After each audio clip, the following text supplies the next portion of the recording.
Hello everyone, welcome back to my channel Ankita law centre. And students, जैसे कि आप सब लोगों को पता है कि यूजीसी नेट का date is 15th of January. तो हमारे पास हार्डली 15-17 डेज हैं। सो जैसे कि आपको पता है, मैं काफ़ी टाइम से नेट के ऊपर ओरिएंटेड आपको बता रही थी कि ये कट ऑफ जा सकता है, इसमें ये पढ़िए et cetera. In the last 15 days जो हमारे बैचेस चल रहे थे चल गए। Now last days are only the free content. ठीक है, तो ये जो हम 15 डेज लास्ट हम पढ़ने वाले हैं, इसमें हर सब्जेक्ट को एक दिन में एनालाइज करने वाले हैं। तो ये जो पूरा वीडियो है, मैं आपको, आप ये मान लीजिए, मात्र आधे घंटे में ह्यूमन राइट्स का जो भी इम्पोर्टेंट चीज़ें हैं वो सब मैं आपको यहाँ पे डील कर दूंगी।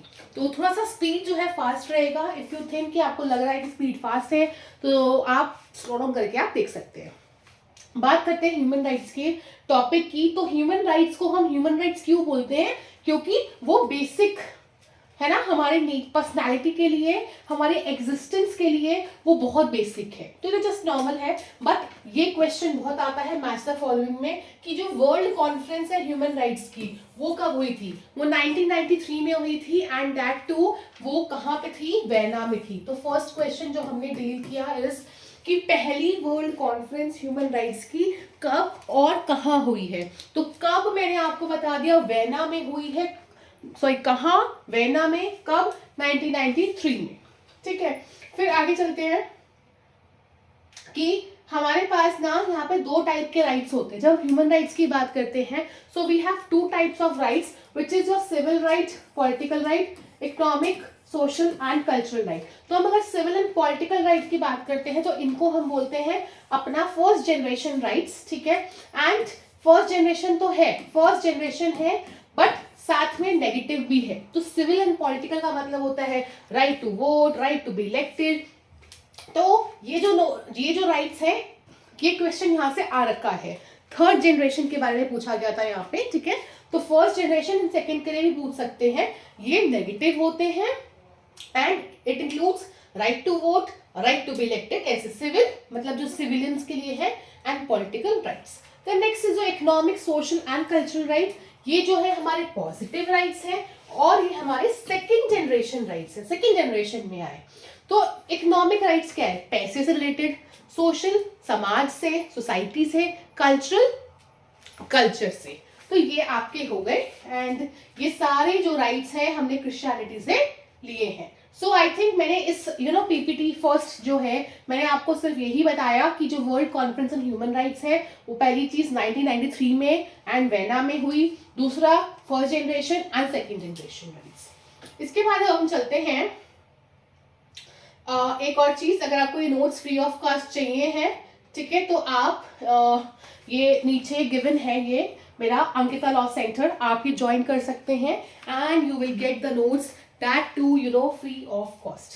वो आपको जो है नोट्स फ्री ऑफ कॉस्ट जो है ये मिल जाएंगे। सो नीड नॉट वरी कि नोट्स कहाँ से अरेंज करेंगे and all, just get the notes print out. आप ये नोट्स को प्रिंट आउट करवा लें एंड देन हो जाएगा।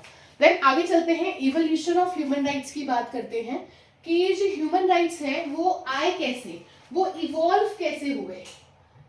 जो हमारे ह्यूमन राइट्स हैं ये आए कैसे, ये इवॉल्व कैसे हुए। ठीक है, बात ये करते हैं। इट्स वेरी इंपॉर्टेंट कि जो हमारा ओल्डेस्ट ह्यूमन राइट्स का जो कोड है, हालांकि ये क्वेश्चन नहीं आएगा बट ठीक है, मैंने आपको लिखवा दिया। इट इज उर नमू and that to 2050 BC. BC is before Christ. ठीक, तो idea of human rights it came from natural rights only. जो ह्यूमन राइट्स का जो आइडिया है वो हमारा नेचुरल राइट से आया है। पहली चीज नेचुरल राइट से तो आया है। ठीक है, इट इज उर नमू करके है। तो पहली बार ह्यूमन राइट्स का आइडिया कहां से आया? The answer is this. India में ये कैसे हुआ? अगर हम इंडिया की बात करें तो आपने जैसे हिस्ट्री पढ़ी है, मौर्यन एम्पायर, अशोक एक आपका कलिंगा वॉर हुआ था। आना नहीं चाहिए इसका डेट बट ठीक है, 2265 BC में कलिंगा वॉर हुआ। तो उस टाइम पे बहुत मारपीट, ब्लड निकला, ये निकला। तो वो देख के बड़ा दुखी हो गए अशोका, एंड देन तब से उन्होंने बुद्धिज्म प्रीच किया, और बुद्धिज्म से ही वहां पे ह्यूमन राइट्स के प्रिंसिपल्स, एग्जैक्टली बुकलेट तो नहीं आई बट ह्यूमन राइट्स के प्रिंसिपल्स हमें वहां देखने को मिलते हैं। फिर अगर ये तो इंडिया का हो गया, फिर हम बात करते हैं यूके की।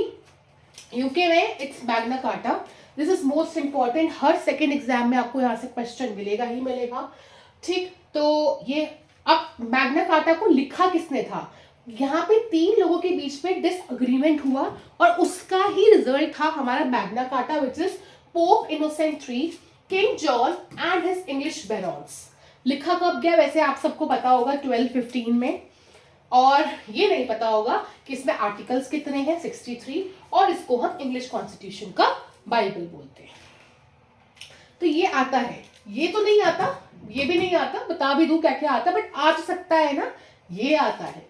बात करते हैं यूएस की, तो जो आपका यूनिट 10 है ना, ये वाला पोर्शन यूनिट 10 में भी कवर होता है।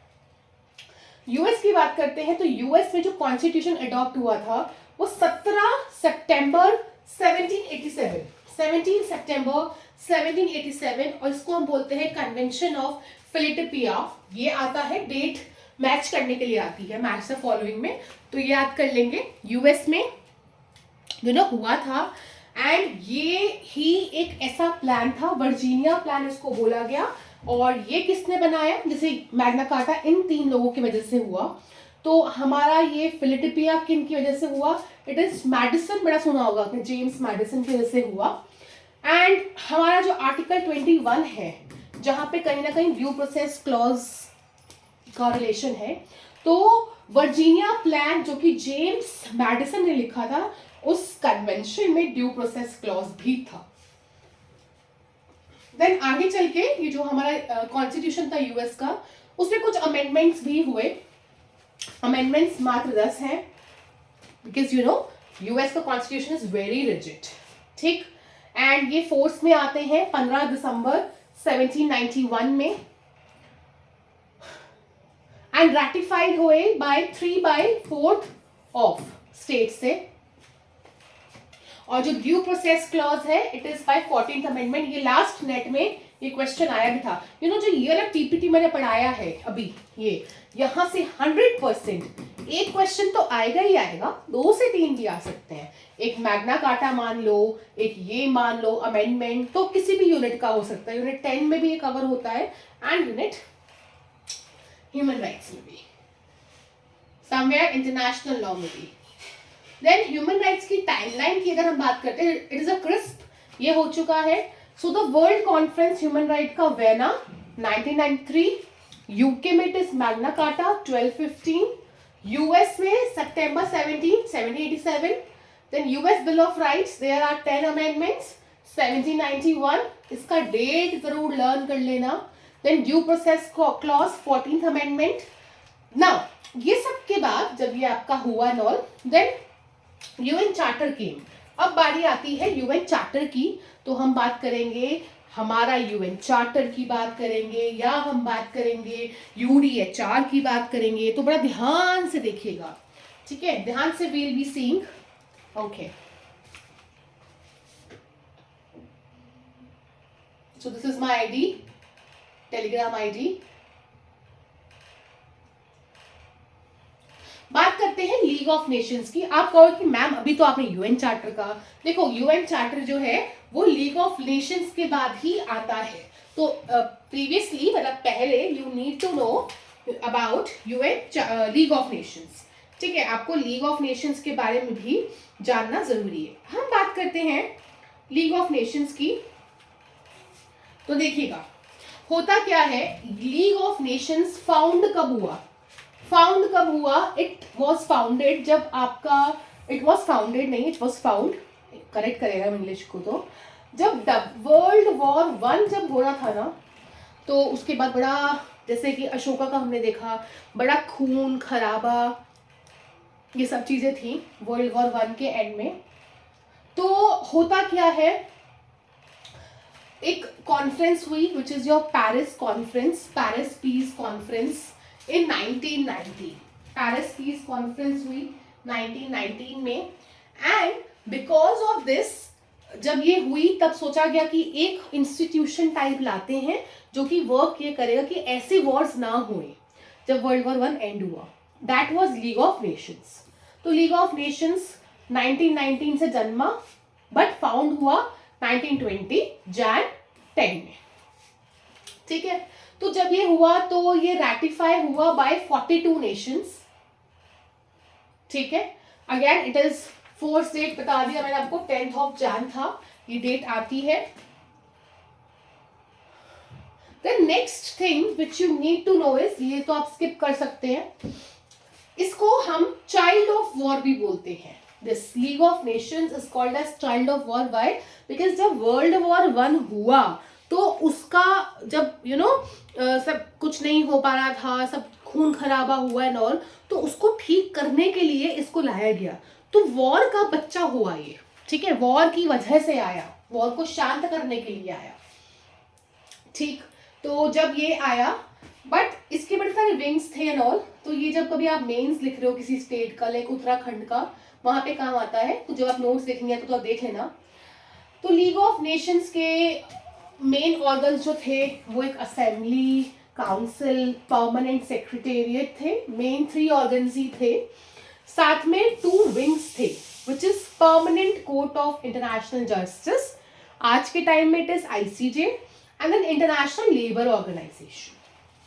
होता गया वर्ल्ड वॉर वन के बाद लीग ऑफ नेशंस आया, वो था हमारे पास। बट उसके बाद वर्ल्ड वॉर टू भी आ जाता है। तो जब वर्ल्ड वॉर टू आता है तो हमने ये देखा वर्ल्ड एक और कॉन्फ्रेंस हुई थी जब वर्ल्ड वॉर वन के टाइम हुई थी, पेरिस पीस कॉन्फ्रेंस 1919 में। उसके बाद हुई तेहरान कॉन्फ्रेंस, उसके बाद एक तेहरान कॉन्फ्रेंस हुई। तो उस कॉन्फ्रेंस में डेट बड़ी इंपॉर्टेंट है which is on 18th April. So this is my sisters birthday, मैंने ऐसे याद किया हुआ है, पेड बैचेस में भी ऐसे तो इस टाइप से आप याद कर सकते हैं। लीग ऑफ नेशंस के बाद तेहरान कॉन्फ्रेंस हुई एंड तब 18th अप्रैल 1946 में एक नया चीज सामने आई, एक नया रेजोल्यूशन सामने आया। एंड देन इसके बाद 18th अप्रैल के बाद 19th अप्रैल को लीग ऑफ नेशन खत्म एंड एक न्यू बॉडी स्टार्टेड। एक न्यू बॉडी जो है वो स्टार्ट हो गई। ये आप छोड़ सकते हैं बाकी सब। तो जो न्यू बॉडी का बनना स्टार्ट हुआ that was basically your United Nations. तो ये आपका कहीं ना कहीं 1945 में ही आप मान सकते हैं रेडी हो गया। एंड इसको बोला गया that it is the successor of league of nations and it will be prove to be a better successor. क्योंकि लीग ऑफ नेशन में जो जो कमियां थी, ऑब्वियसली बात है जब एक कोई पहली चीज होती है उसमें कमियां होती हैं एंड दूसरी बात उसको हम कर लेते हैं। Now small information here only I would like to tell you. So if you want to have any query, 8130233650. ठीक है, so this is a number of our institution. कुछ भी क्वेरी होता है यूजीसी नेट रिगार्डिंग बैचेस के लिए, कुछ भी क्वेरी है, आपको जो भी बात करना है आप इस नंबर पे व्हाट्सएप करेंगे एंड वो क्वेरी सॉल्व हो जाएगी। And for the daily updates and all notes content आप ये टेलीग्राम चैनल जो है ज्वाइन कर सकते हैं। इसी नंबर पर आप WhatsApp community, WhatsApp public group भी ज्वाइन कर सकते हैं। ठीक है, आगे चलते हैं। तो अब बात आती है यूनाइटेड नेशंस की। सो यूनाइटेड नेशंस जैसे मैं आपको बोला 1945 में ये वर्क किया एंड इसमें 193 जो है मेंबर्स हैं। इसमें मेंबर्स कितने हैं? 193 members are there. So only two countries of the world जो है इसकी मेंबर्स नहीं है, सिर्फ 2 कंट्रीज बस, साउथ सुडान एंड अदर, वो आप बताएंगे। No not south Sudan. तो लेटेस्ट 193rd मेंबर कौन सा है? It is south Sudan. जब यूनाइटेड नेशंस बना था तो इनिशियली में 51 मेंबर्स थे। अमेंडमेंट होते, एडिशन होते, एट प्रेजेंट 193 हैं। यू नीड टू नो इसका जो हेड ऑफिस है वो आपका न्यूयॉर्क में है। मनहत्ता ये नहीं पूछते बट न्यूयॉर्क में है। इवन जो आपका यूनाइटेड नेशंस है उसको नोबेल पीस प्राइज मिला है, बट क्वेश्चन एग्जाम में आएगा कब, 2001 में। देन नेक्स्ट क्वेश्चन ये आता है कि यूनाइटेड नेशंस का जो टर्म है वो किसने कॉइन किया। That is president Franklin D Roosevelt. ये यूएस के ही प्रेसिडेंट रह चुके थे। उन्होंने फर्स्ट टाइम इस वर्ड को, यूनाइटेड नेशंस को यूज किया। एंड जिस टाइम पर यूनाइटेड नेशंस आया तो इसके 5 परमानेंट मेंबर बना दिए गए, जो कि 8 प्रेजेंट भी है ये मेंबर्स। तो ये 5 permanent members are US,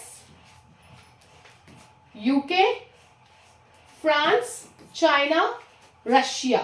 Soviet union is Russia. And ये तो 5 परमानेंट थे, एंड बाकी जिन्होंने भी साइन किया, साइन 51 टोटल ने किया, ठीक है। एंड देन यूनाइटेड नेशंस आ गया बिकॉज इट केम ऑन 24 अक्टूबर, तो इसको हम यूनाइटेड नेशंस डे की तरह सेलिब्रेट करते हैं, ठीक। So this need not to be done. History of human rights in India ये करने के एसच नीड नहीं है, बट अगर आपके पास नोट्स रहेंगे आप इसको एक बार देख लेना, यहाँ से क्वेश्चन नहीं आएगा। नाउ यूनाइटेड नेशंस की अगर हम बात करते हैं, so we have you know the organs, ठीक है, इंपॉर्टेंट आर्टिकल्स है। तो मैं अपना एक शॉर्ट्स में, जो इसके बाद एक शॉर्ट्स बनाऊंगी, उसमें ऐसे करके इंपॉर्टेंट आर्टिकल्स लिख दूंगी। तो काइंडली वॉच दैट शॉर्ट्स। ये तो लॉन्ग वीडियो है, वो शॉर्ट्स में मैं आपको इंपॉर्टेंट आर्टिकल्स बता दूंगी। तो जनरल असेंबली की अगर हम बात करते हैं, तो जनरल असेंबली से पहले you need to know that how many organs are there. अगर हम बात करते हैं ऑर्गन्स की, so we have general assembly, then next is security council, economic and social council, ये रहा, ये लाइन काट दो, ये ठीक है। Then trusteeship council and then ICJ. And ये तो आपके 6 ऑर्गन्स हैं। Then this is an administrative department. So we have 6 organs, we have 6 organs. तो जनरल असेंबली जो है वो सारे पॉलिसी मेकिंग के काम करता है, जो पॉलिसीज बनानी होती हैं उस सब के काम करते हैं। जनरल असेंबली के मेंबर्स कौन है? जो सारे यूएन के, यूनाइटेड नेशन के जो है मेंबर हैं। क्वेश्चन ये आता है यूनाइटेड नेशंस में, जनरल असेंबली में, कि जो डिसीजन है वो कैसे लिया जाता है। तो डिसीजन ऐसे होता है कि जो भी इंपॉर्टेंट टॉपिक्स है उसमें 2/3 मेजॉरिटी से, एंड जो इंपॉर्टेंट नहीं है उसमें सिंपल मेजॉरिटी से। जितने भी मेंबर स्टेट्स हैं, लाइक 193 हैं, हर के maximum 5 representatives can be the members of general assembly, ठीक। तो ये वोटिंग राइट्स बता दिया मैंने आपको कि वोटिंग राइट में हर मेंबर के पास 1 वोट है। इंपॉर्टेंट डिसीजंस में स्पेशल मेजॉरिटी एंड अदर में simple. So what are important, ये लिस्ट दे रखी है, you can go through. What are important, ये लिस्ट दे रखी, you can go through.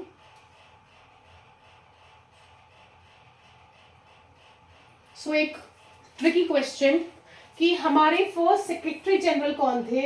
He was triangle. ये भी पूछ लेते हैं, ट्रिंगल। देन एट प्रेजेंट कौन है वो ध्यान रखना है। 8th कौन है? बैन के मून। 9th कौन थे? एंटोनियो गुटरेस, ठीक है, फिलीपींस के थे ये, तो ये आप देखेंगे। देन सैन फ्रांसिस्को में इसकी कॉन्फ्रेंस हुई थी, जब सबसे पहली कॉन्फ्रेंस जो हुई थी वो कहाँ हुई थी? सैन फ्रांसिस्को में। तो वहां पे कौन प्रिसाइड किया? लॉर्ड हेलीफ्लैक्स।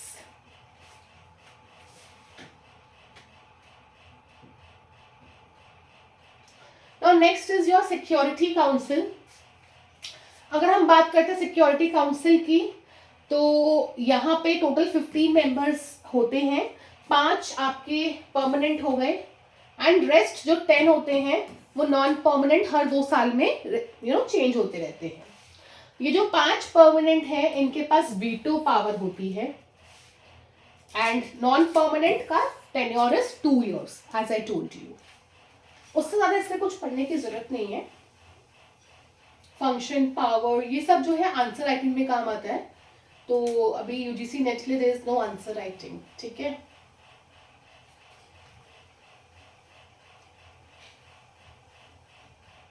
या देन यहां से आपका जो शुरू हो जाता है, सो यहाँ पे मैं लेक्चर को वाइंड अप कर रही हूँ। इसका मैं पार्ट 2 ले आऊंगी, एंड अपार्ट फ्रॉम दैट मैं आपको पूरा बता देती हूँ एंड में कि नेट में एग्जाम्स में कैसे आता है। तो ह्यूमन राइट्स से कुछ इन्फॉर्स, जैसे कि UN fund for human rights, ये कब बना है? 18 दिसंबर 1991। ये पूछ लेते हैं कब बना, ठीक है। तो this you need to know that United Nations commissionerate for human rights, ये कब बना?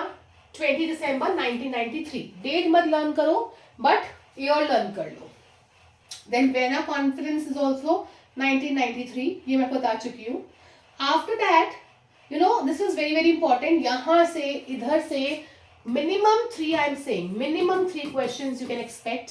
You need to learn the years. ये जो कन्वेंशन है ह्यूमन राइट्स की, कि वो पॉलिटिकल राइट्स ऑफ ह्यूमन की 53 में हुई, सीडो, नॉट सीडो बाद में है, ये रहा 79, ये रेशल का है, ठीक है। अपार्थीड का कब है, एंड इसमें से इंडिया किसका मेंबर है किसका नहीं, एक क्वेश्चन ये आता है।